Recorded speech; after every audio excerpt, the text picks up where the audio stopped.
Hey guys, it's mostly operational again. Thank you all for the positive feedback and recommendations on my most recent Doombox video.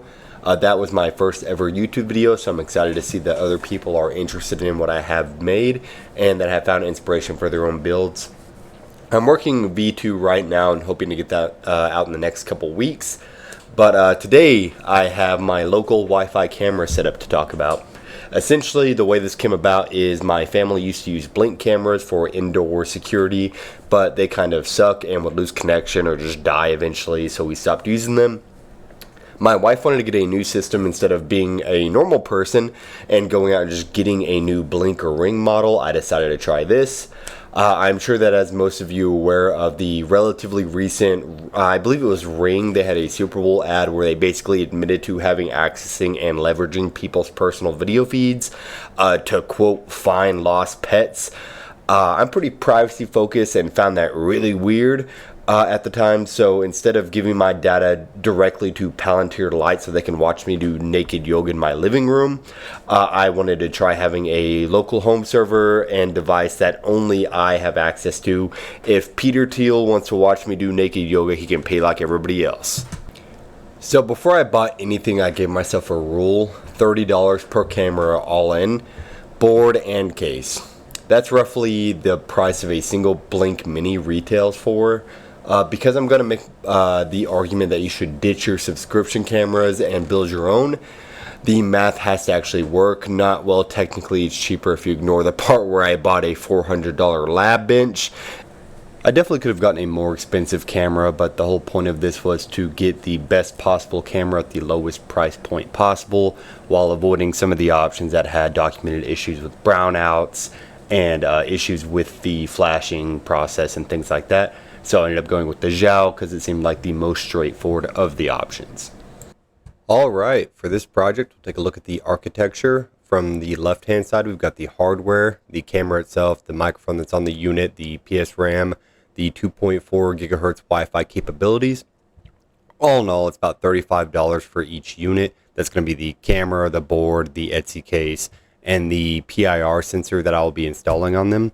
35 is a little bit higher than I would have liked, but for what it is, the camera quality is decent, and it is nice to be able to have your own system that you own and nobody else looks at. So I'm okay with 35. It's not as high as some other options. With that PIR sensor, it's going to be 3 wires that go to a GPIO trigger, and it's going to detect body heat, not pixels. Comparing that to like a software solution for motion detection, it's going to be looking for pixels, and you're going to have a lot more false positives. So I'm going to pull the trigger and just do a hardware solution for that. And then that hardware is going to communicate with my Linux Mint tower that's acting as my home server via Wi-Fi. And on that tower is going to be a Docker host that has ESP Home, and that's going to be more of the software side of things. It's how I'm flashing the Zhao. And it also has device logs and some dashboard with the secrets on it, like the Wi-Fi and the password. And then we'll also have Home Assistance that ESP Home is talking to. That's going to be the actual camera where I go to watch the feed and look at snapshots and video clips and things like that.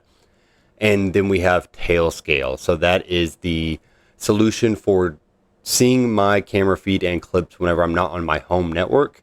So it is an encrypted VPN with a peer-to-peer tunnel, so that whenever I'm not on my home Wi-Fi, I can still go and see what my device is actually seeing. Then still on that Linux tower, we have that local storage.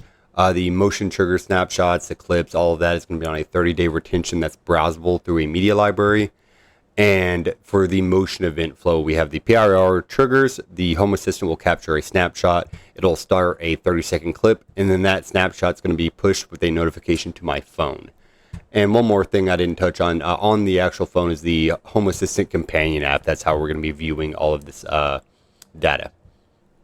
The computer that I chose to use for this project is an old one that I wasn't really doing anything with besides hosting virtual machines on it, so I flashed it with Linux Mint. I chose Mint just because I do plan on using this computer for other things, so I still want that user-friendly environment. With that being said, it does go to sleep when I leave the room, and that's not ideal for security camera servers. So I ran this command in the terminal, the system control mask sleep, and that just makes it to where sleep no longer exists pretty much for this machine. And then I went into Cinnamon's power settings and set suspend when inactive to never on both the battery and the AC. And then for Home Assistant in Docker, I go and run this install Docker command in the terminal. It does fail the first time because my permissions are not correct. So I update those and rerun it. It works this time and it pulls about a gigabyte of image, runs it, and tells me to wait until it boots. Then I open localhost 8123, get the spinner, and then the welcome screen. Home Assistant is now good to go. The onboarding wizard is super straightforward. I make a username, set my location, and just opt out of analytics because I don't need any of that. And then I set it to ignore all the other devices on the network. And now Home Assistant is good. All right, now for ESP Home in another Docker container. ESP Home is the thing that turns my YAML into firmware and flashes the ESP32 board. It also runs a web dashboard, which is really convenient. So I run that Docker run command with the ESP Home. I left the password as changed me the first time I did this, so of course I had to redo it. We killed the container, and then I recreated it with a real password and pretend like that never happened. One quick thing we're going to do before we get into the device YAML itself is we're going to go over here to secrets on the ESP home screen, and you're going to put in your Wi-Fi DNS as well as your password just so that your devices can access your network. And on to the YAML itself. ESP Home wants you to describe your device in the YAML, so I name it Zhao SenseCam and tell them I have an ESP32 S3, and then I skip the auto flash because I have a custom config that I'm going to paste in. Getting into editing the actual YAML, the first thing you want to look at is the API encryption line. What I did was run OpenSSL RAND base6432. That's going to give me a 32-byte randomized key in base64 format. Just an easy way to generate that key. The over-the-air password just beneath that can be whatever you want, and it's what ESP Home will ask for when you try to wirelessly push firmware updates. Then I do the wrong thing, and I'm going to leave all of this in the video just in case anyone else makes a similar mistake. I posted a YAML that looks great. It has all the right pins for the Zhao Sense camera, the right PSRAM mode, the right Wi-Fi power tuning to avoid a known dropout bug, and it tries to pin a specific version of the camera library because ESP Home 25 and later has a regression that I had read about. I hit install, ESP Home compiles for about 2 minutes, downloads like half the internet, and then I get an error, name is required, option for components. The syntax is pending component versions changed. I fix the syntax and run it again, and I get a fatal express if ESP32 camera does not appear to be in a Git repository. ESP Home is now trying to Git clone something that isn't on a Git, so I fix that. And then I get this warning. So that's not an error. ESP Home was already trying to do the thing that I was forcing it to, or attempting to force it to do. I had been arm wrestling the build system for like 10 minutes, telling it to use version 2.1.4 of a library that I had already decided to use. So the fix was that I deleted the entire block out of the YAML, and it ran fine after that.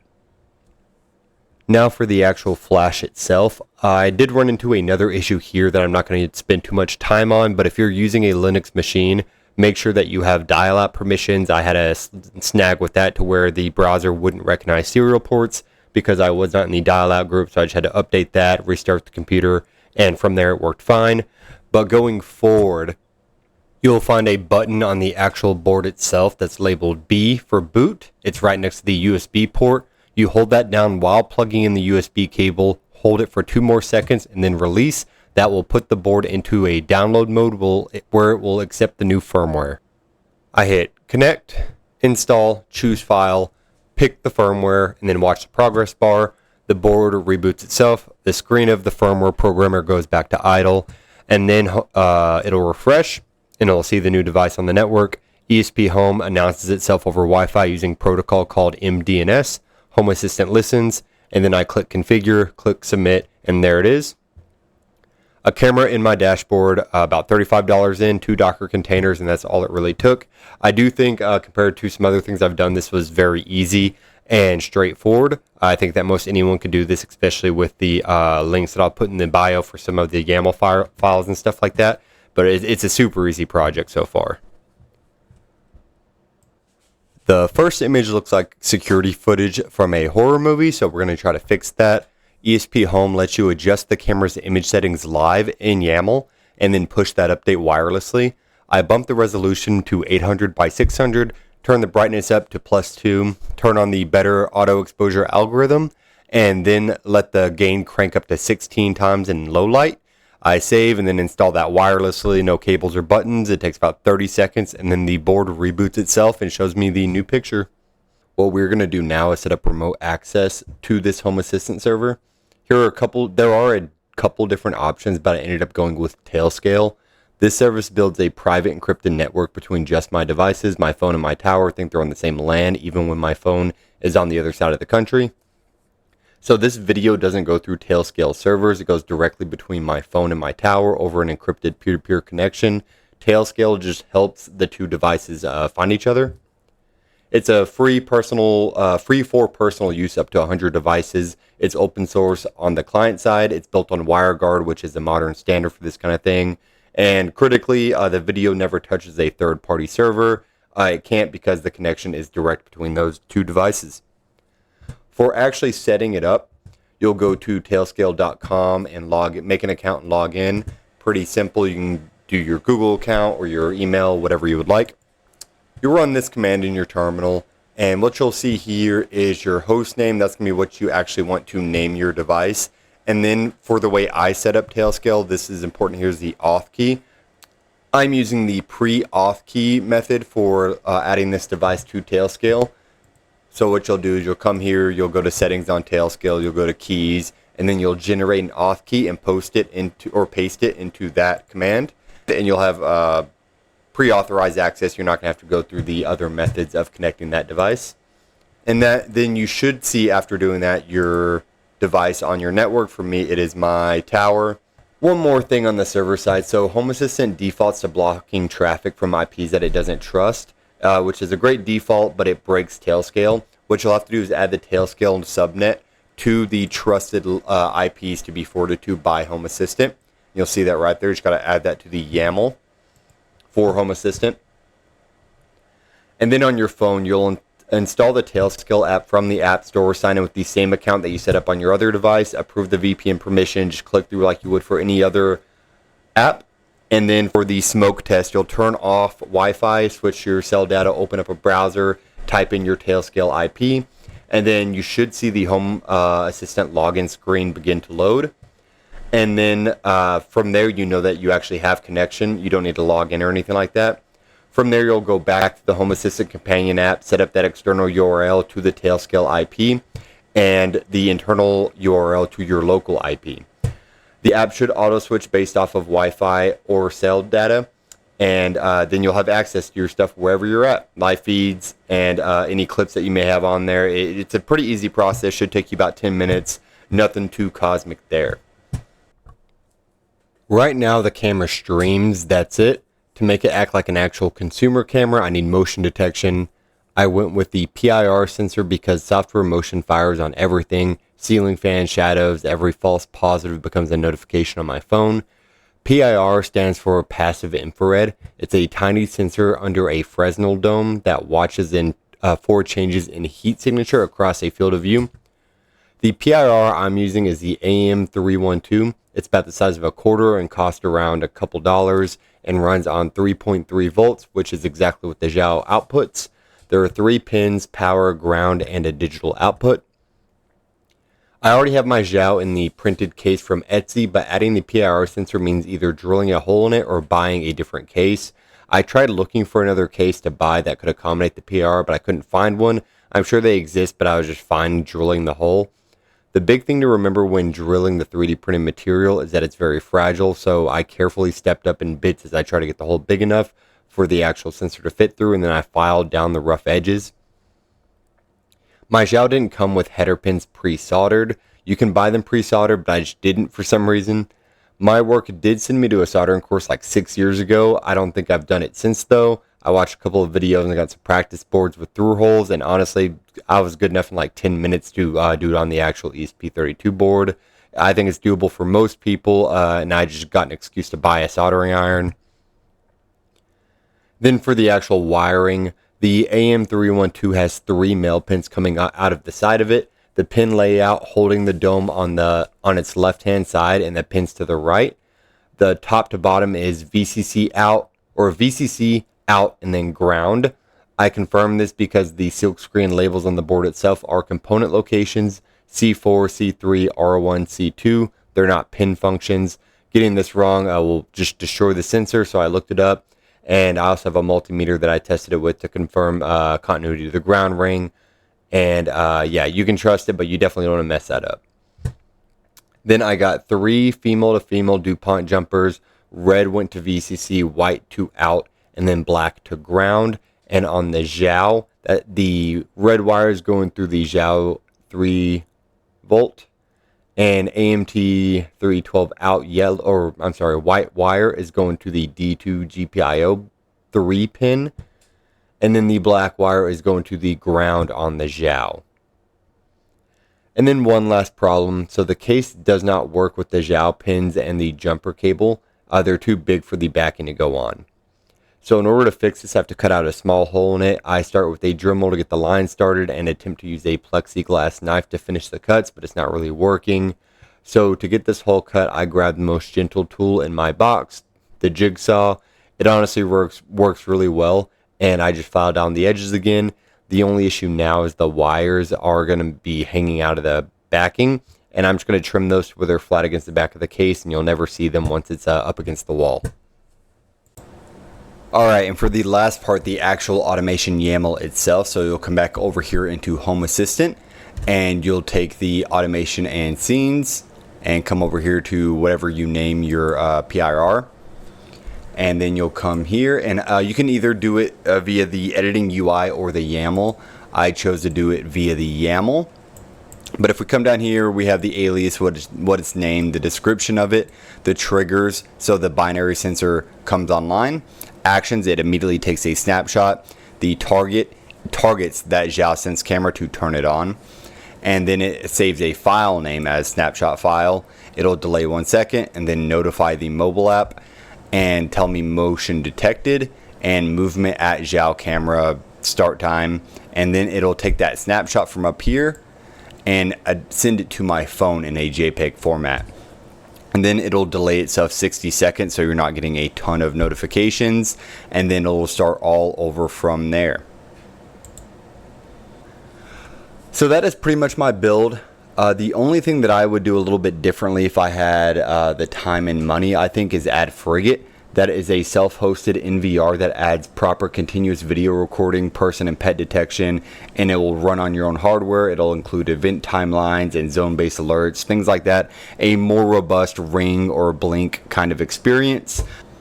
The only reason I didn't go with that is for my application personally, this does fine. We live in a very safe area. I'm not too worried about anything. This is more so I'm out of town. I want to see what the dogs are doing, make sure the dog sitter came by, or I'm expecting a package on my front porch. I can take a look at it, make sure it actually got delivered, things like that. I would not use this as a full-blown security system.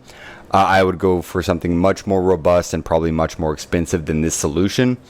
But if you're looking for something that alerts to motion detection and can give you a live feed, then it's 100% a fantastic option. I think that it is a project that most anyone could do, and I had a lot of fun doing it. So going forward, I wish I could tell you my next video is going to be a Doombox update, but I am actually currently working on getting my kids' Power Wheel, Target brand Power Wheel, whatever it's called. I'm swapping out the battery solution in the vehicle. It came with like a 12 volt, and now it's going to be taking a 20 volt DeWalt battery. The power button on it originally killed itself, so I was going to just swap that out, but like, oh, while I'm digging around in the wiring, I might as well throw in this DeWalt battery setup. One project that I have been thinking about that I'm open to feedback in the comments about is an ESP32 based system that is mounted to my plate carrier that is able to visually identify my weapon system based off of a camera, and also identify it based off of the weapon's repeat audibly, and tell me how many rounds I have left until empty. Think like my Beretta 92FS, it's a 16 round magazine. I shoot 4 shots. I have 12 rounds left. If I'm shooting my 300 Blackout AR-15, I shoot 5 rounds. I have 25 rounds left. It waits for that lull in firing and gives me an input based off of that. Just realistically, no serious application. I mean, it's going to have to be connected by battery pack and all kinds of crazy stuff. But I think this could be something fun and cool to do. And if that's something that y'all would want to see, please just let me know. But thank y'all very much for watching the video. I really do appreciate it. Once again, the feedback and views I got on the first Doombox video were way more than I could have ever expected. So I hope y'all like this one as well. And if you want to see anything else, just throw in the comments. And I'm always open to new ideas or just things to play around with. Y'all have a great day.